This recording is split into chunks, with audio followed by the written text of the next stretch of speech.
Hi, and welcome to the Aiden Max Show. I'm thrilled to have Jehanne McCullough here on today's show. I've known her since she was 12 years old, and she's always been a very active member in the deaf community, involved with deaf events, rallies, and protest, really involved in the deaf community, making a difference. And recently, Jehanne was involved with my movie, I Sign and I Live. She was the star of the movie, playing the role of Dawn. I'm thrilled to have her here today, and I'd like to start off by showing a clip from the movie.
Wow, I get chills just watching that again. I really enjoyed having you play a part in the film. I want to hear about how the experience was for you being involved in this film. Oh, it was a really great experience. It was so cool being involved in that. It was so neat to get an idea of what it's like to be in like an actual film. I mean, I've done other like filmed video stuff, but this is like real, like that scene in the hospital that was set up in like a warehouse and filming it in there. It was really a great experience. I really want to thank you so much for giving me the opportunity to be involved in that. It was a rich experience. Really, I want to thank you for being involved as an actor. You did a wonderful job. Can you explain for the audience what was the purpose of that film? What is the message that it gives to society? The message is like, don't ever take ASL away from the deaf children. Just don't take it away. Yes, well, I'm just so thrilled to have you here. Let's back up a little bit. And can you tell us more about your background? Where did you grow up and where did you go to school? Oh yeah, I grew up in Maryland and previously in DC. I've been going to the Maryland School for the Deaf since I'm 6 weeks old. Now I'm 16. Great. Can you explain more about MSD? What kind of school is that, Maryland School for the Deaf? It's a total school for the deaf. There's about more than 500 students there now. And it's a full-on deaf school. There's a ton of deaf teachers there. I mean, it's great. I love that school. It's wonderful. And they follow a bilingual approach to education. They use ASL and English in the classroom. They use both languages. Great. That's awesome. So does that mean that everyone at the school is deaf, or are there hearing people there too who are fluent in sign language? The students are all deaf. Some of them, of course, have family members like brothers and sisters that can hear. They're involved. But the students are deaf. The teachers are mostly deaf. There's a few deaf teachers. Wow. Hearing teachers. It's so nice that the deaf children have so many deaf adult role models to look up to. They can learn from all the different adults, the different styles and approaches, and pick their own role models. What makes your school special compared to the other schools? You mean in general or deaf schools?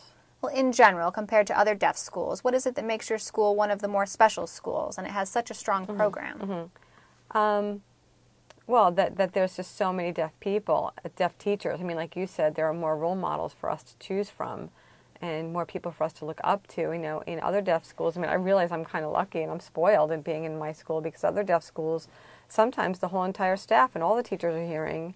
And, the deaf kids are looking up to hearing people. And, or maybe there's one deaf staff person that all the kids gravitate to and they only have one person to choose from, whereas at the Maryland school, we have so many different choices and different deaf adults in different jobs. That's really nice.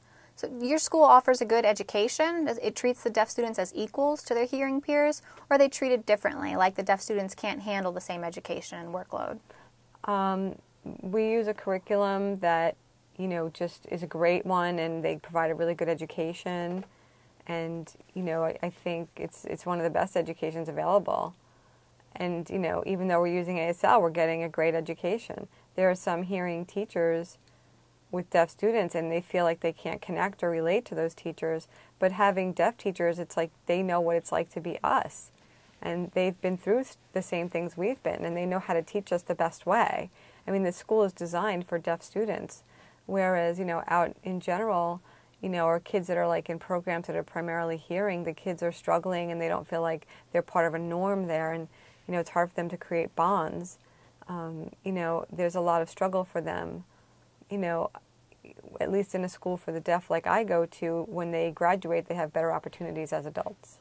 Yeah, I've seen students from MSD. They're very progressive and proactive. I've been really impressed. Their education has been top-notch. They're on the same level as their hearing pairs. They're graduate and ready to go out in the world. They're not treated as lesser students. They don't get less work or have lower expectations just because they're deaf.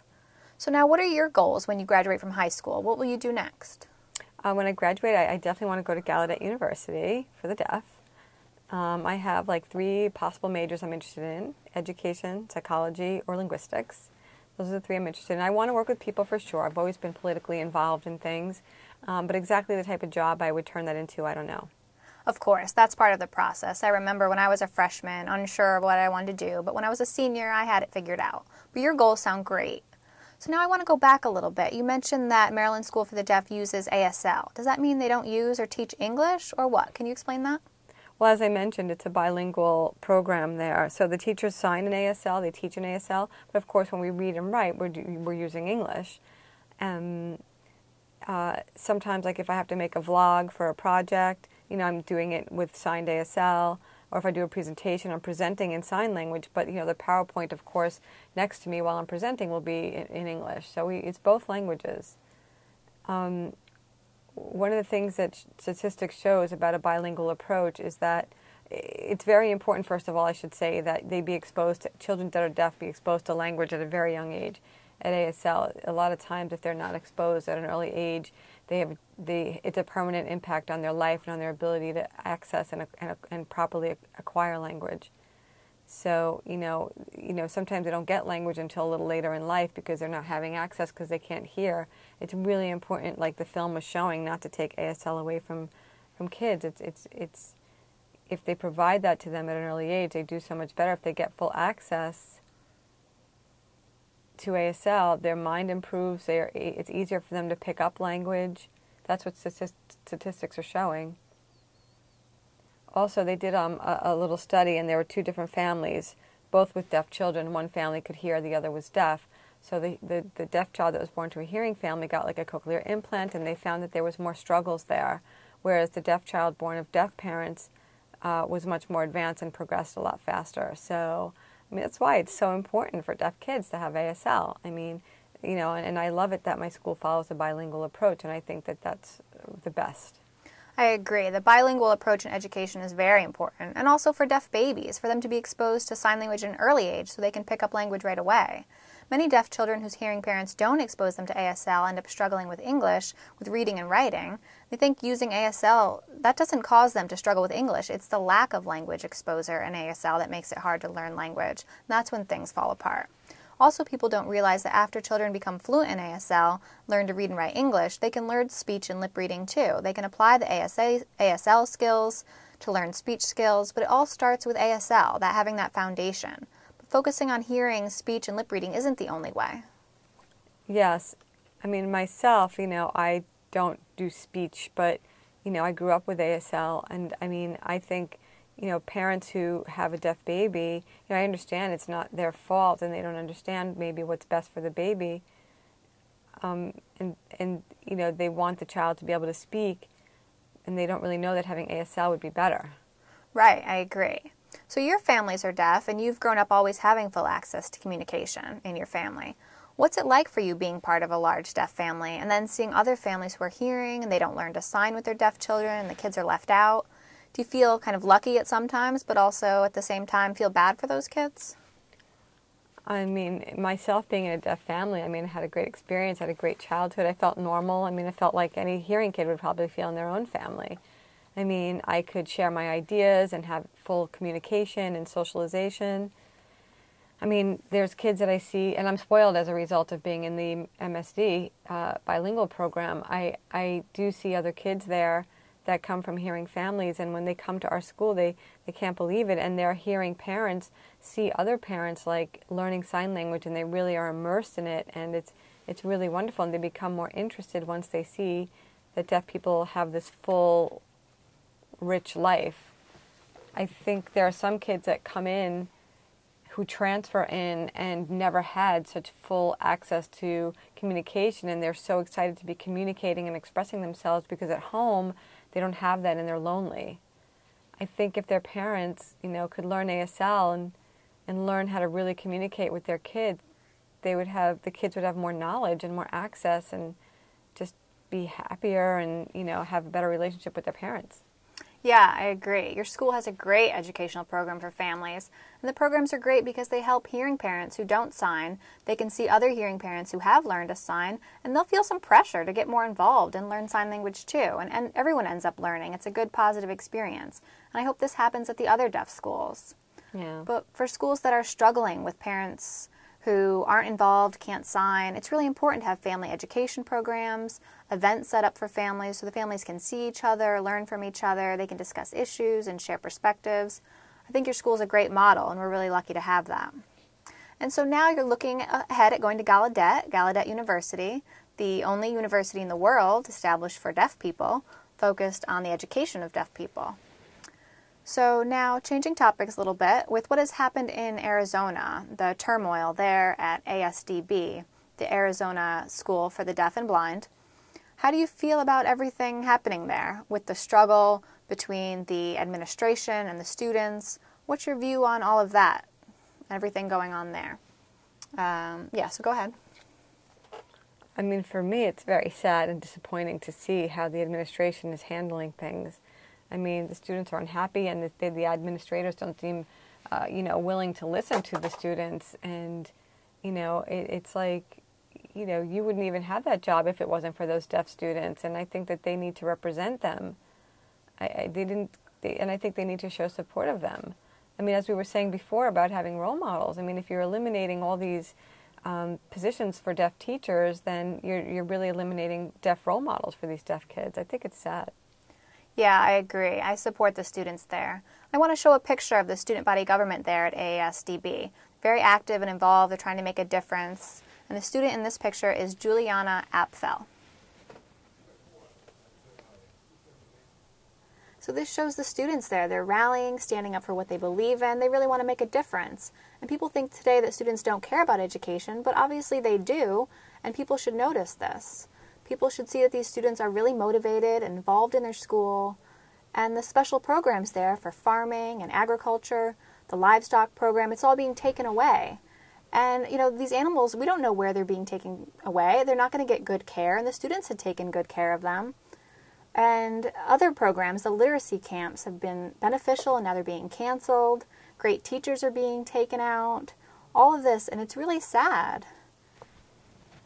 And, Mr. Hill, he's not even appreciating that the students there are fighters. They have a strong vision as leaders, but he's ignoring their potential and their input, and he's just letting things continue to get worse. Yeah, there's great potential. Those students could be potentially great leaders.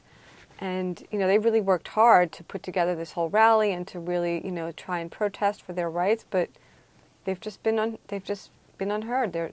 Nothing has happened. I mean, if the administrators cared about the students' growth, I just can't believe it. Right. It's creating a culture of fear there. Students are afraid to say what they think and believe. People are afraid they'll be punished if they don't speak up, if they do speak up. It's really sad to see this culture of fear there. And they should encourage open communication, addressing issues. He should be their leader and show the students how to work through things. Yes. I applaud them for what they did, and I hope that Mr. Hill, and the board and the state will, finally listen to the students and get into discussions with them at least. Right. And the deaf community will keep watching too, supporting and standing behind them to make sure things keep going. And they'll overcome this. I really believe they will. But in the meantime, I feel sorry for them. They're tired. They're worried about how all of it will affect their classes, if they'll be punished. But most important, the deaf community is there with them in spirit, behind them. Now, you've done a lot of traveling to different countries, and how would you compare America to those other countries? Have you had experiences that have made you feel that you're lucky, to live in America and have all of the rights and freedoms? There's still a lot of work to do here in the U.S., but compared to other countries, can you share? Oh, yes. My family has traveled a lot, and I've gone to other places like, we went to Egypt and went to see a deaf school there. And last summer, along with myself and some kids from my school, went into an organization called Senacor in Africa. We went to 2 different countries. We went to Senegal and Gambia. And those two countries. We were there for like 2 weeks doing like volunteer work in the community. We went to three deaf schools, and we helped like build a little schoolhouse and donate computers and interact with the students. And it was really amazing and what I saw. And like you said, I'm lucky because I know I have all these rights, and I have the Americans with Disabilities Act, and we have the NAD, the National Association for the Deaf. They do have something like that in Senegal, and we sat with the president of that organization there, and they were surprised to find out that we could drive as deaf people in America, and we were like, all of us were like, yeah, we could drive, and they were like, how do deaf people drive? You can drive, and well, we could drive. We have really strong vision and good skills with our vision, and they were like, how do you do that? And they couldn't understand, so that's another form of oppression on there for them. They were really amazed at that. We were explaining, how we can drive. And I did find out that, their road system, isn't really a full running system. They have to sort of rely on sound. They don't have, lights and things like that. It's just kind of everybody just drives and relies on what they can hear. And it's even difficult for the hearing people there to drive, so it would be worse for the deaf too. The president of the country said that he was going to work on changing laws for deaf rights, but then all of a sudden he was ousted, and then a new president came in, and it was a complete new government, and so everything changed, and all that was achieved up until then was dropped. That's what happens. Our government regime just changes over and over again, and it doesn't matter what went before, and they really appreciated our help, and they're still going to try to fight for their rights. Yeah. Wow, that's right. I hadn't thought about those issues, with unstable governments and how that affects people fighting for their rights. They'll make progress, then have to start over again and again as the governments go through turnovers and takeovers. America has a stable government that allows people to follow a process to fight for their rights, but other countries with unstable governments changing all the time, that makes it so hard for the deaf people. So what were your first experiences like, going into another country and seeing the rights of deaf people and being so different from what we have here in America? Well, when we went there, we were, before we were flying back home, we were supposed to get together with the deaf people there in their capital city, and we were supposed to do a deaf pride march, not a march, a parade, a parade celebrating deafness and ASL, and then they were surprised because they said that they don't ever have parades there, and that deaf people would be the ones to sort of initiate that and have a parade would be amazing. So we were going to go along with the proceedings, and everything was moving along just fine. We made posters, and we coordinated everything, and it was all going to be this great time. And then I think the day of, maybe the morning of, oh no, actually it was the night before, something like that. They told us we couldn't go on with the parade, and we were like, why? And they're like, no, the government just said no, the president changed his mind. And that was it. No reason given, nothing. And so it just had to be dropped. So we were like, oh no. And then there were some news reporters there, and they interviewed some of us American students, and we talked about how we have all these rights as deaf people in America, and that we think that the Senegalese deaf should have the same rights, and they just stopped us from having the parade just because they could just say no, So I was amazed. I can't believe how wonderful the freedoms are that I have back in America. Back in Senegal, if they're afraid that if they protest, they could get killed. Wow, it's so much more complicated than most of us realize. There's so much involved, complications at every layer, strict controls, governments turning people down for no reason just because they don't understand them. So how can people make progress towards their rights when it's like that? And why do you think society oppresses and ignores deaf people? why do they focus on the rights of other groups but ignore deaf people, and with this attitude? Well, in general or in Africa? Yeah, in general. I think, I don't know. I'm a bilingual person. I'm not like a hearing person. But I think that any minority always meets with resistance, you know. You see that in the black community or in women. And, they're always going to meet with resistance. I just think that's part of it. And also, I think society is not designed for us as deaf people. It's designed for hearing people. So I think they think that if I can't speak or speak English, then I must be dumb. But, if you think about it, we're bilingual. Our first language, most deaf people have two languages, whereas a lot of hearing people only have one language. And a lot of deaf people have good English. Some struggle, yes, that's true, but there are plenty that have very good English. And, in a way that kind of makes us, smarter. We have two, sometimes three languages, And hearing people, I think many hearing people, don't know ASL, or there are some that do, and I guess they have two languages, but they just think that because we can't hear or speak that we don't have any language at all. Those are some good points. A lot of possibilities. People look down on deaf people because they're different. They don't want to deal with them. They label and stereotype them. They think English is the only way to communicate. But where did society get these ideas from? And how can we as deaf people fight these misconceptions, these myths? People thinking that deaf people are dumb and that we can't learn English, or thinking less of us because we don't speak. But, looking at us, we know that we can read and write. When we're fluent in American Sign Language, hearing people aren't.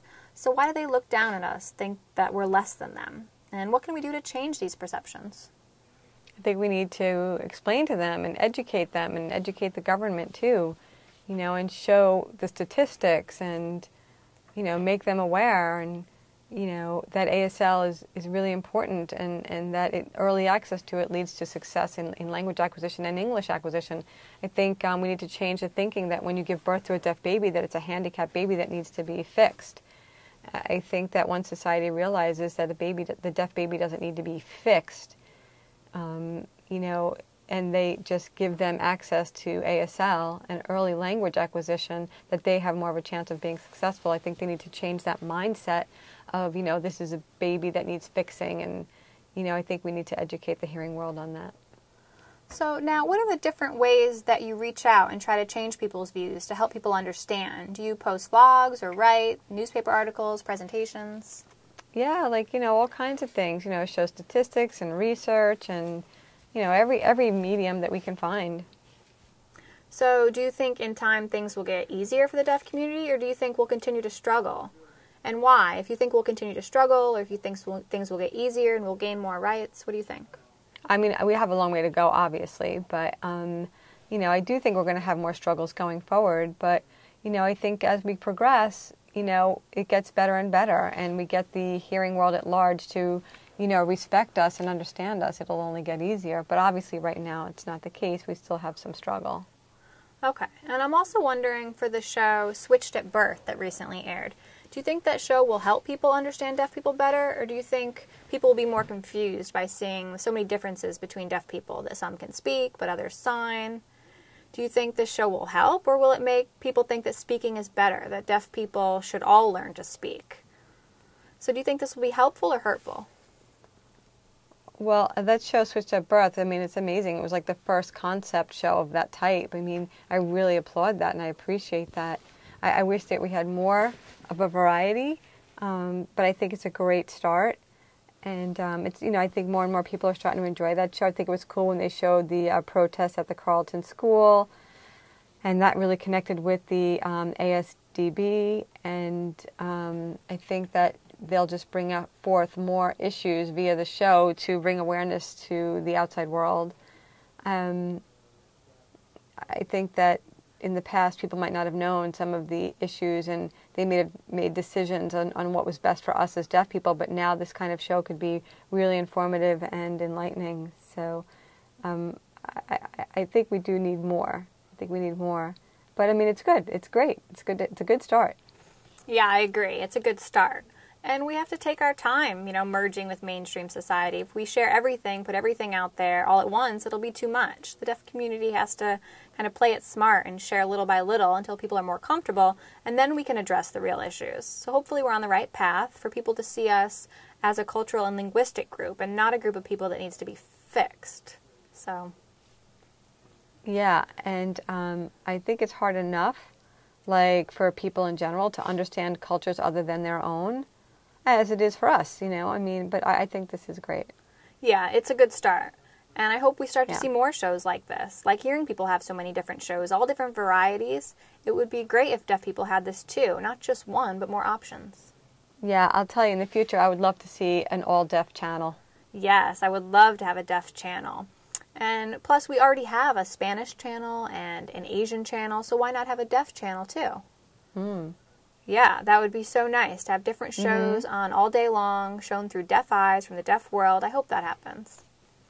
So you had mentioned that you wanted to share some suggestions with hearing parents who have deaf children, or hearing people who meet deaf people, for people who are afraid of interacting with deaf people, and hearing parents who don't know what to do with their deaf children and they just follow what the doctors say first. So what are your suggestions for these parents and other people for how they can learn more and be more open-minded? I think parents should, like you said, be open-minded and not take ASL away from the children. And, if they want to do cochlear implants or make sure their kids have speech skills, I understand that. That's fine, But I think that they need to remember that ASL is important, and early exposure to it will make it easier for them and in the future, and, for the deaf person, and look at them as not inferior, but just a person of a different culture, and support that, and, make sure that they provide an ability for their child to have a good self-esteem. I agree. It's really important for parents and people who meet deaf children to embrace that deafness and sign language, to be positive about the child's ability to sign and communicate, and it helps build their self-esteem. But if adults are uncomfortable and act awkward and children don't understand that people have different beliefs, they shouldn't have to think that something's wrong with them. It's really important for parents to, learn, get involved, to find out what the best fit is for their child. If they want to get a cochlear implant as an option, that's fine, whatever their decision is. But the point is to have ASL, to have language there. And it's important for parents to understand that. And I've noticed in the media industry that writers will make comments about how well a deaf person may speak or use their voice, but there's never anything positive about deaf people using sign language, ASL. They haven't had experience with deaf people, or they haven't reached out to ask questions and learn more about the perspectives and opinions of deaf people, to see that some deaf people learn to speak, but they still value and use ASL even more. So how can the media industry fix this so they know more about deafness and don't make the deaf community look bad? Yeah, I agree with what you're saying. I think we have to work harder than hearing people, who already have access to the media, and the media, caters to them more so than to us.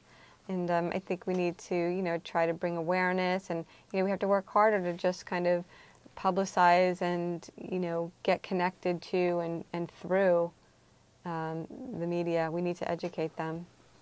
Yes, well, great. Thank you so much for being here, for discussing these issues with me that we're facing in society, and for showing yourself as a positive example of the deaf community. It's been great having you on my show. Thank you all for watching.